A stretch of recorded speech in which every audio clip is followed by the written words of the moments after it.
So I go to the People's Church over here at Jones Academy, but I haven't been there. There's a 6:30 mass or 6 p.m. mass.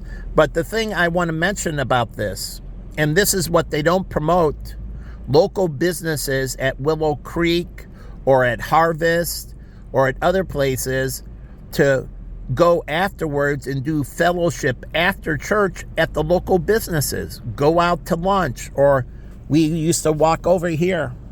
Before sermon, I used to get a Starbucks. Truly, I get a Starbucks in that.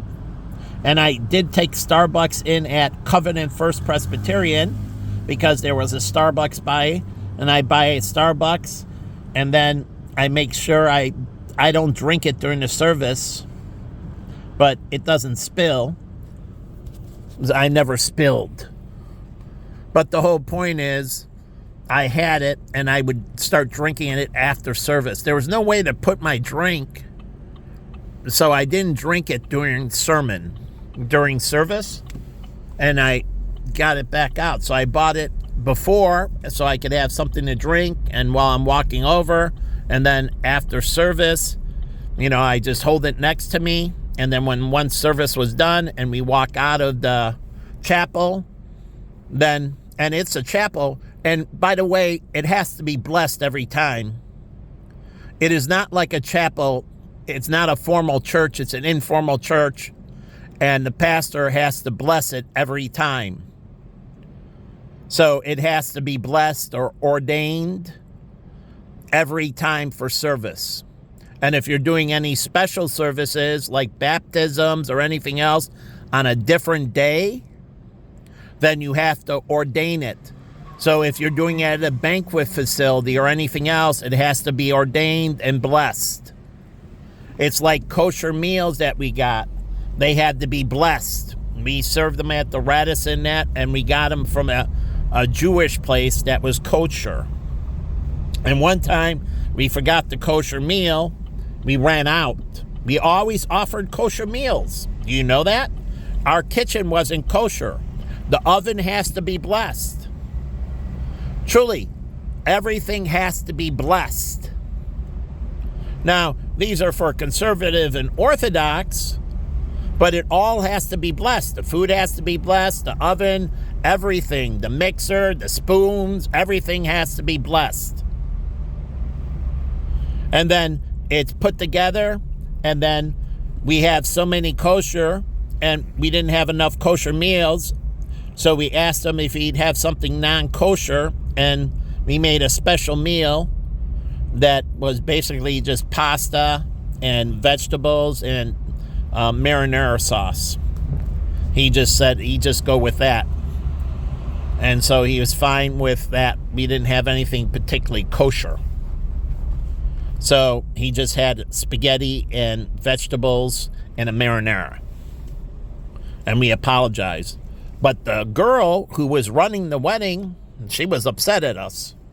Because we didn't, and then my captain made a mistake. He ordered, and we had too few kosher meals. So she was upset. She had to make accommodations to the guest. Now, the person ate what we said, what we gave him alternatives, but she also made basically gave the guest a refund.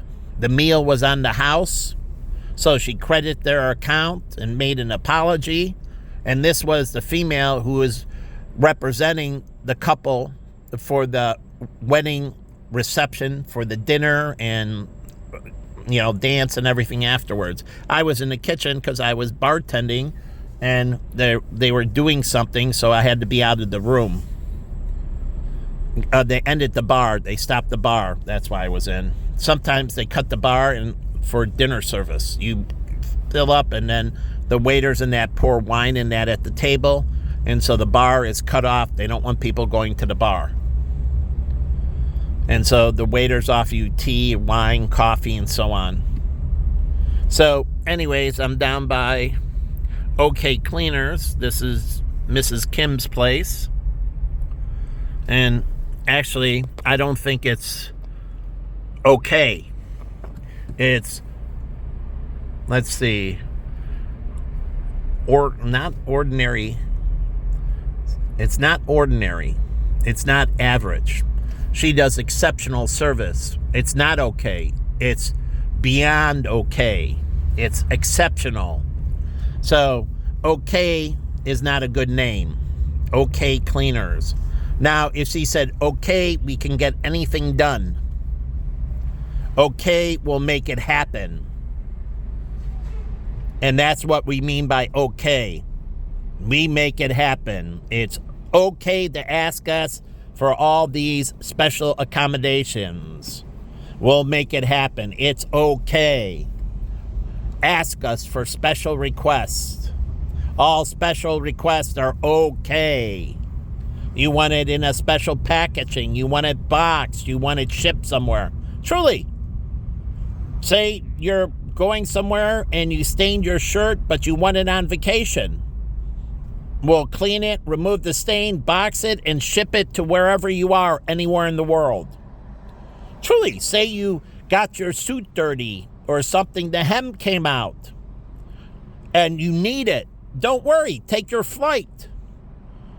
We'll repair it, we'll put it in a FedEx box, and ship it next day or same day to you. We'll get it out that evening, and it'll come the next morning. Truly. So, we do exceptional service, and it's okay to ask for special accommodations. But we're better than okay. See, that name means average. I don't think it's the best name. That's why I chose Platinum Wealth Solutions, and they did Platinum Wealth of Texas. That was all my idea. Platinum was more expensive than gold. Truly, the prices was higher. It was more rare. Exceptional. But we didn't brand it right, where they should have used the platinum and the metal and emphasizing the rarity and high value, high quality, exceptional service. So they didn't really market it correctly. They could have marketed it much better. They didn't really... I gave them the name, but they didn't run with everything I wanted to do. Before, we were Great Lakes, because we are by Lake Michigan. It's part of the Great Lakes. Now we are Platinum Wealth Solutions of Chicago and Platinum Wealth Solutions of Texas. My names. I didn't get anything but a thank you. But again, the street racing's coming. So what Chicago sponsors do we have? Because it's going to be on the news. Just like the Chicago Marathon, we have the Bank of America Chicago Marathon, but it's the Bank of America branches in Chicago. And they should be tapping in Merrill Lynch Wealth Management. So they should do a virtual run with the Bulls. And Merrill Lynch should sponsor who? The Chicago Bulls. And that little bull running out with the Chicago Bulls. And I love the opening for the Chicago Bulls. It is amazing. They got it down. That introduction and everything they do with the players and that's awesome before the start of the game. And that bull running down Madison and so on, and they showed on the big screen at the stadium, and you see it on TV, that's all sponsored by Merrill Lynch. So Pompey running with the Bulls, sponsored by Merrill Lynch. And Bulls means up, up, and away. And Merrill Lynch should be beating that. If the market is doing great, Merrill Lynch should be all over that. We're the bull. We're the perma bull. We don't believe in bear markets. We believe in exceptional positivity, up, up, and away. Why did people invest with Vanguard? Why did people invest with Vanguard? Vanguard minimized the loss and maximized the upside. Risk-adjusted return. Vanguard was all about risk-adjusted return, and it emphasized that with its managers. So we had a fund that did 100% But when you did the risk-adjusted return analysis, there's a fund doing 130, 200% in that. They were incredibly risky. They were unbelievably out there on the risk spectrum compared to the Capital Opportunity Fund. And when the tech bubble took a bath, it went down, but it didn't lose all its money. Those things imploded. Like Janus funds, they imploded. So people like Vanguard, because all the funds were highly risk adverse. And so the returns were very stable. So anything you gained, you more than likely didn't lose. And when we were there, we changed the Wellington fund managers. We fired them. Part of the sleeve. There were separate management teams managing separate parts of the portfolio. Oh, yeah. Do you know that? We have sleeves in the portfolio. So it wasn't one company managing the whole thing. We had different managers managing the growth sleeve of it, the value sleeve of it, the bond sleeve of it, truly. And so we had several different companies, and the growth manager in that growth sleeve, we terminated. And then we rearranged the Wellington funds because they were underperforming. Other managers stayed. So they had to perform at a certain level based on the benchmark, based on the market. And if they underperformed their benchmark for several sectors, we would remove them. But you don't understand. That's why we grew. So we didn't give it away. So when the market took a bath in the housing crisis and that, the Jenny Mae fund and that, they didn't take a bath. They only invested in high quality. They didn't get caught in the subprime bust. I had my mom in the Jenny Mae. And yes, my brother recommended it too. But the whole point is, they didn't take a bath in their Jenny Mae. So you can look it up. Because their managers went through the portfolios. And so they didn't have high exposure where they were buying this paper that was wrapped in this guarantee that was subprime and junk. We didn't. And when I was there, we had to, anything that was subprime, we had to read a disclosure. If it wasn't investment grade, this is a junk bond fund. This junk bond fund has incredibly high risk. We do not recommend this junk bond fund. That's our own junk bond fund. But we are telling people it's incredibly high risk, potential for great return, but also potential for high loss, high variability, meaning the asset value fluctuates. And so we were told, it came up in the screen every time I went to pull up the prospectus or talk about it. The first thing I had to say is this is a junk bond fund, and Vanguard does not recommend this. This is below investment grade, and this has higher risk. And please understand, you're getting into a very risky investment. And if you want to, you can, but you have to understand this is an extremely risky investment compared to our other investment grade portfolio.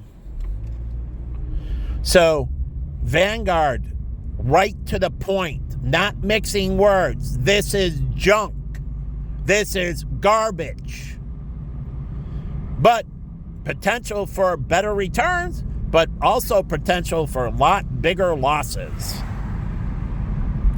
That's why people trusted us and invested with us. How many firms do that? And I was with a lot of firms as a financial advisor, and they were afraid to say negative things about their funds.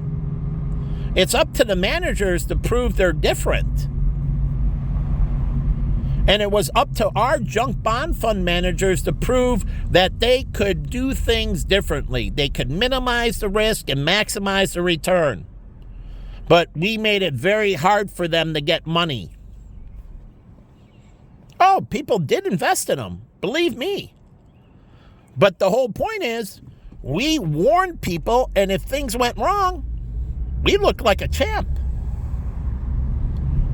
If things went wrong, they didn't leave Vanguard. See, these people get you into it and things go wrong and they lose them altogether. And even when we lost a client, we found out through having funds at other companies, we track who they're buying them for because we got to get the information on who they're purchasing for. So if a financial advisor is purchasing for a client, we have to get the client's information. Oh yeah, we have to know who's the ultimate buyer. Know your client rules. You can't purchase them blindly. So we need to know at our institution who you are buying them for. Who is the end person you are purchasing them for? But what did that also do for us? We could see that you were a former Vanguard client, and when you left us, even if you didn't move to our brokerage, your advisors were buying Vanguard funds for you. And most of Vanguard's management, 60% of its money comes from financial advisors. And so people outside of Vanguard that don't invest direct, financial advisors love to, like Transamerica.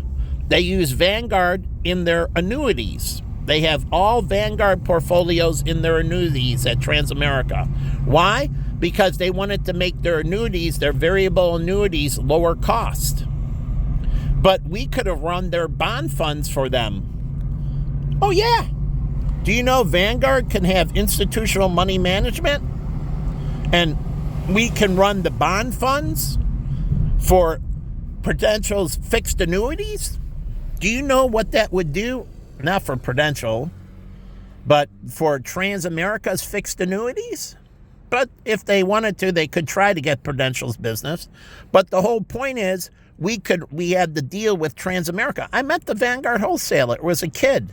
But he's here in the Chicagoland area, and where Transamerica goes, he goes and he talks about the Vanguard options on the Transamerica variable annuity. So we could have run the bond fund portfolio for their annuities much better than they could have. We could have brought in a lower cost, made it more profitable for Transamerica, brought more expertise, and they could have had their team run a segment. Truly, we could have, and if they had good institutional management, say in a certain area, then we just segment it out. We take the area they don't have the expertise, and they manage it, the area. Like Prudential, we could work for. So Vanguard can build out its institutional management, being a institutional manager for other fund companies. They can manage stuff for American funds. It's an American fund wrapper, but Vanguard can measure a sleeve of that, maybe their portion of their short-term debt. And it's vice versa. We use all kinds of fund companies at Vanguard. You know that? We'll use a Prudential. We'll use an American funds. Vanguard will find the best in class, and if American Funds has institutional management that wants to run a sleeve of our portfolios, and they can prove that they're best in class, we will give business to American Funds. We will give business to PIMCO. We will give business to other institutions. So we'll give business to John Hancock. So they're looking for best in class. So Ian McKinnon, who ran all of our bond funds, he worked for them, but we went out. If we didn't have the strength internally, we found the best players, the best managers, and they could be with competing fund companies. They could be with Fidelity. It didn't matter to us. That's one thing that set Vanguard different than the rest. If you were superior, you have an opportunity to manage billions of dollars with us, hundreds of billions.